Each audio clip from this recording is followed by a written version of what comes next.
ওকে, so last class আমরা study করলাম about কী পার্টিকে about restriction enzyme.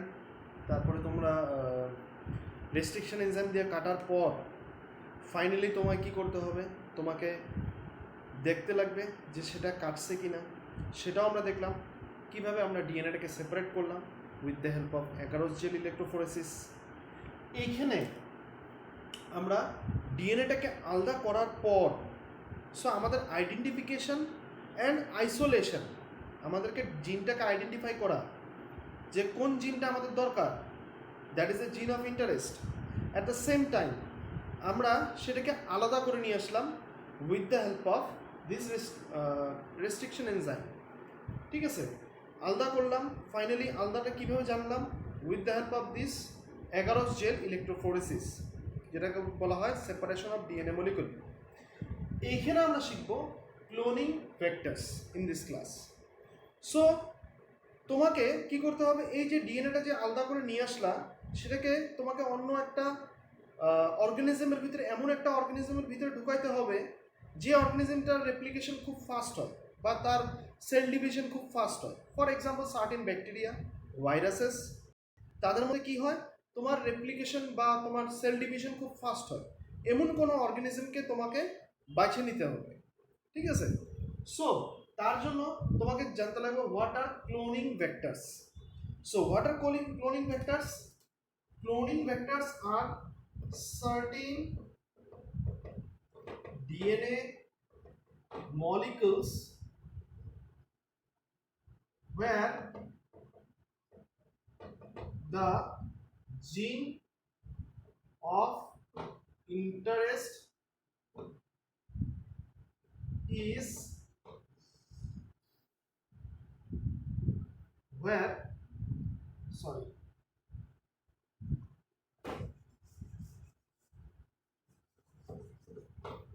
which can generate a number of gene of interest. So আমি কি বললাম? These are certain DNA molecules. এটা এমন কিছু DNA molecule which can generate, যারা তৈরি করতে পারে কি, এ নাম্বার অফ জিন অফ ইন্টারেস্ট। আমার যেটা জিন অফ ইন্টারেস্ট, যেটাকে আমি রেস্ট্রিকশন এনজাইম দিয়ে কাটলাম, সেপারেট করলাম with the help of agarose gel electrophoresis. Next এই জিন অফ ইন্টারেস্টটাকে আমি কোনো একটা ডিএনএ মলিকুলের সাথে যোগ করে দিব, যাতে ওইটার থেকে আমরা অনেকগুলা জিন অফ ইন্টারেস্ট আমরা পাই। ঠিক আছে, সেগুলাই হলো তোমার ক্লোনিং ভেক্টরস। সো তোমাকে মনে রাখতে লাগবে this cloning vectors are nothing but this are just a DNA molecule, যার সাথে আমি আমার জিন অফ ইন্টারেস্টটাকে অ্যাড করে দিব। ঠিক আছে, যাতে অনেকগুলো কপিজ তৈরি করতে পারি। ঠিক আছে, সো জেনারেলি এই জিন অফ এই ক্লোনিং ভেক্টরসগুলা বেসিক্যালি কি হয়, সাপোজ ব্যাকটেরিয়ার ক্ষেত্রে সেটা দেখা যায় দ্যাট ইজ দ্য প্লাজমিডস। ঠিক আছে, that is the extra chromosomal DNA. Chromosomal DNA বাদ দিয়ে যেটা এক্সট্রা সার্কুলার ডিএনএ, যেটা ব্যাকটেরিয়ার ক্ষেত্রে পাওয়া যায়, সেটা হতে পারে, বা ব্যাকটেরিয়াল আর্টিফিশিয়াল ক্রোমোজোম, কিছু আর্টিফিশিয়াল ক্রোমোজোম আমি ইন্ট্রোডিউস করতে পারি ব্যাকটেরিয়ার ভিতরে। সেটা হতে পারে একটা ভাইরাল ডিএনএ, ভাইরাল ডিএনএ তে আমি ইন্ট্রোডিউস করতে পারি, বা ইন কেস অফ তোমার নিতে পারি ইস্ট। ইস্টের ক্ষেত্রে আমরা ইস্ট আর্টিফিশিয়াল ক্রোমোজোম, সেগুলো আমরা ব্যবহার করতে পারি। ঠিক আছে, সো এই তিনটা জিনিসকে আমরা ব্যবহার করতে পারি। তো এখন কোশ্চেন হলো, ফার্স্ট কোশ্চেন তোমাদের যেটা মাইন্ডের মধ্যে আসবে, আমরা ব্যাকটেরিয়া নিয়ে কথা বলবো, কিন্তু bacterial extra chromosomal DNA that is a plasmid দিয়ে আমরা কাজ করব। সো মেইন ডিএনএ দিয়ে কেন কাজ করব? কারণ হলো একটাই, যে মেইন ডিএনএটা এত বড় থাকে, সেখানে তুমি যদি তোমার জিন অফ ইন্টারেস্টটা ঢুকায় দাও, তুমি পারবা ঢুকায় দাও, সেটাকে খুঁজে পাওয়া মুশকিল, ঠিক আছে? বাট একটা প্লাজমিড অথবা একটা ব্যাকটেরিয়াল আর্টিফিশিয়াল ক্রোমোসোম, তার যেটা ডিএনএ স্ট্রাকচার বা তার যেটা সাইজ খুবই ছোট in comparison two main DNA. যেহেতু খুবই ছোট, তুমি সেখানে ইজিলি ট্রেস করতে পারবা। কথাটা ধরতে পারছো? অ্যাট দ্য সেম টাইম ভাইরাসের মেইন ডিএনএটাকে তুমি টার্গেট করতে পারো, because viral DNA is very short, খুব ছোট। ভাইরাস নিজেই খুব ছোট, তার ডিএনএ আরও ছোট, তো সেটাকে তুমি টার্গেট করতে পারো। অ্যান্ড ইস্টের ক্ষেত্রে ইস্টের মধ্যে নিউক্লিয়াস থাকে, নিউক্লিয়াসের ভিতরে যেটা ডিএনএ থাকে, সেই ডিএনএটা থেকে তুমি টার্গেট করতে পারবা না, বিকজ সেই ডিএনএটা বিশাল বড়। সেখানে তোমাকে টার্গেট করতে লাগবে কি, that is the east artificial chromosome. তুমি ইস্টের ভিতরে তুমি টার্গেট করতে পারবে, ঠিক আছে? তো সেটাই মেইন জিনিস, যে we do not use the main DNA. আমরা মেইন ডিএনএটাকে ব্যবহার করি না, আমরা কি ব্যবহার করি, কিছু আর্টিফিশিয়াল জিনিস। সাপোজ তোমার ব্যাকটেরিয়া আর্টিফিশিয়াল ক্রোমোসোম অথবা প্লাজমিডস আমরা ব্যবহার করি, extra chromosomal DNA. Main DNA কিন্তু কোনোদিনও ব্যবহার হয় না, ঠিক আছে? Because is very high in length বা ভেরি বিগ ইন সাইজ, সেই জন্য এটা ব্যবহার হয় না। আমরা ব্যবহার করি এক্সট্রা যেগুলা ডিএনএ, সেগুলো আমরা ব্যবহার করবো এই জায়গায়। বাট এইখানে এখন তোমাকে মনে রাখতে লাগবে যে দিস ক্লোনিং ভেক্টরস বা এই যে ডিএনএটাতে যেটা আমরা লাইগেট করব, তার কিছু ক্যারেক্টারিস্টিক্স থাকতে হবে। সেগুলো আমরা নেক্সট স্লাইডে আমরা আলোচনা করবো এখানে, যে হোয়াট আর দ্য রিকুইজাইটস বা what are the characteristics for using a cloning vector. একটা ক্লোনিং ভেক্টর ইউজ করতে গেলে কি কি ক্রাইটেরিয়া দরকার, সেটা আমরা এখানে দেখব, ঠিক আছে?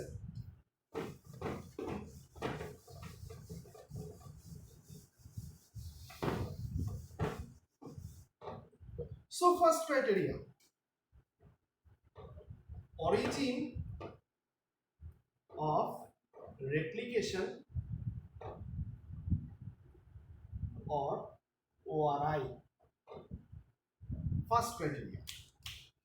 For example, this is a bacterial cell, এটা হলো মেইন ডিএনএ, ঠিক আছে? তার সঙ্গে তোমার কাছে আছে একটা plasmid DNA. So this is the chromosomal DNA and this is the plasmid DNA.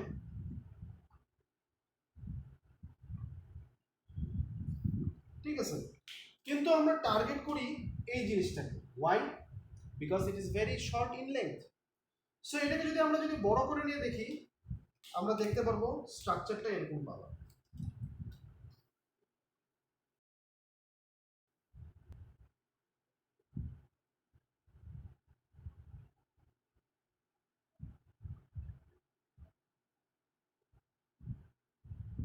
স্ট্রাকচারটা এরকম পাবো। So this is the double standard plasmid DNA. Sir এখন কথা হলো যে আমরা রেপ্লিকেশন পড়ে আসছি, সেখানে রেপ্লিকেশন একটা জিনিস দেখছিলাম, যে প্রত্যেকটা রেপ্লিকেশন স্টার্ট হতে গেলে একটা অরিজিন অফ রেপ্লিকেশন দরকার, যেখান থেকে স্টার্ট হবে, যেখানে হেলিকেজ এসে প্রথম বসবে, বসার পর সেখানে রেপ্লিকেশন স্টার্ট হবে, সেটা আমরা দেখছিলাম, ঠিক আছে? সো তুমি চিন্তা করো, তোমার অরিজিন অফ রেপ্লিকেশন যদি এই পয়েন্টে থাকে, তোমার হেলিকেজ পয়েন্টে বসে, আর তোমাকে মনে রাখতে লাগবে জিন অফ ইন্টারেস্ট, সেটা এমন একটা পয়েন্টে বসতে হবে that is nearest to the origin of replication or ORI. So this gene of interest must be inserted near the ORI. So ORI সামনাসামনি তোমাকে বসাইতে হবে। For example, at this point or this point or this point or this point, nearest to this origin of replication. Question number 1. কেন সামনে? আমি তো দূরেও বসাতে পারি, আমি সাপোজ এই পয়েন্টেও বসাইতে পারি। আমি কেন এই সামনাসামনি চুজ করতেছি? কারণ হলো একটাই, অরিজিন অফ রেপ্লিকেশন যেখানে থাকবে সেখানে রেপ্লিকেশন স্টার্ট হবে, ঠিক আছে? বাট ডুপ্লিকেশন, যেটাকে একটা ডিএনএ থেকে আরেকটা ডিএনএ তৈরি করা, সেটা স্টার্ট হবে সেই জায়গায়। সো তার মানে কি, যত সামনে থাকবে তত এই জিন অফ ইন্টারেস্টের আর একটা কপি তৈরি করতে গেলে অতটা সোজা। যদি সেটা দূরে থাকে, জিন অফ ইন্টারেস্টের আর একটা কপি তৈরি করা খুবই টাফ হয়ে যাবে, প্লাস নাও হইতে পারে, চান্সেস কম, অনেক পিছনে। বা তোমার অরিজিন অফ রেপ্লিকেশন থেকে যদি দূরে থাকে, সেটার চান্সেসটা কম রেপ্লিকেশন হওয়ার বা ডুপ্লিকেশন হওয়ার। সো ডুপ্লিকেশন করতে গেলে তোমার কি করতে লাগবে, এমন একটা পয়েন্টে ঢুকাইতে হবে, ঠিক আছে, যেটা তোমার অরিজিন অফ রেপ্লিকেশনের সামনে থাকে। সেটা যদি দূরে, কিন্তু রেপ্লিকেশন প্রসেসটা হবে, কিন্তু তোমার জিন অফ ইন্টারেস্টটা তোমার কপি তৈরি করতেও পারে, নাও তৈরি করতে পারে। বাট সামনে থাকলে সেটা কপি তৈরি করবেই, because it is nearest to the origin of replication, যেখান থেকে রেপ্লিকেশন স্টার্ট হবে, ঠিক আছে? So this is the first criteria, তোমাকে এটা জানতে লাগবে। সেকেন্ড ক্রাইটেরিয়াতে আমরা যাবো।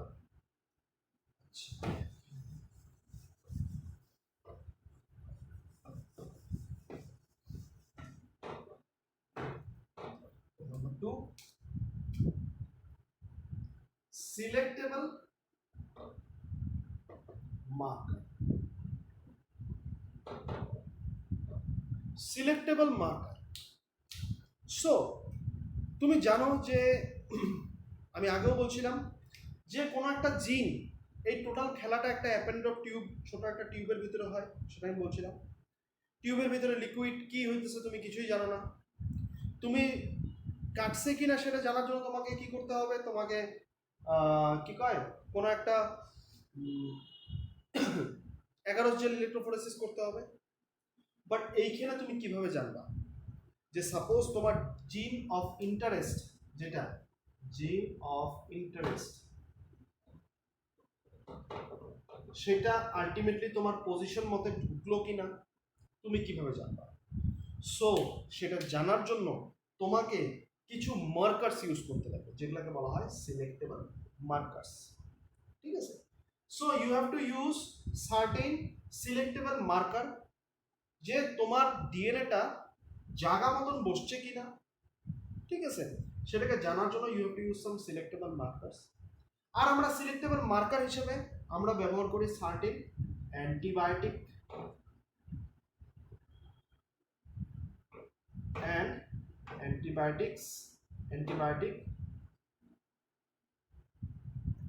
resistance gene, এগুলা আমরা ব্যবহার করি। অ্যান্টিবায়োটিক্স এন্ড অ্যান্টিবায়োটিক্স রেজিস্ট্যান্স জিন, সেটা কি জানার জন্য, যে আদৌ আমার জিন অফ ইন্টারেস্ট সেখানে ইনসার্ট কিনা, ঠিক আছে? সেটাকে বোঝার জন্য আমরা বাইরের থেকে, কেন কি টোটাল ব্যাপারটা অ্যাপেন্ডক টিউবের ভিতরে হবে। তারপরে যখন আমি কালচার করব ব্যাকটেরিয়াটাকে, যে ব্যাকটেরিয়াটার ভিতরে আমি ঢোকানোর কথা, সেটাতে কালচার করব। কালচার করার সময় আমাকে জানতে লাগবে, আমাকে অ্যান্টিবায়োটিক্স অ্যান্ড অ্যান্টিবায়োটিক রেজিস্ট্যান্স জিন তোমাকে ব্যবহার করতে হবে, সেটা সিলেক্টেবল মার্কার হিসাবে, যে তুমি মার্ক করতে পারবা যে তোমার জিন অফ ইন্টারেস্ট আইদার এখানে ঢুকলো কি না, ঠিক আছে? সেটাকে বোঝার জন্য তোমাকে সিলেক্টেবল মার্কার ব্যবহার করতে হবে, ঠিক আছে? So that is the thing.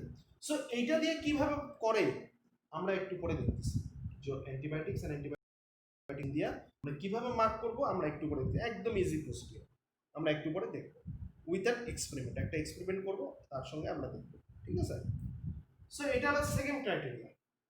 Next, third criteria,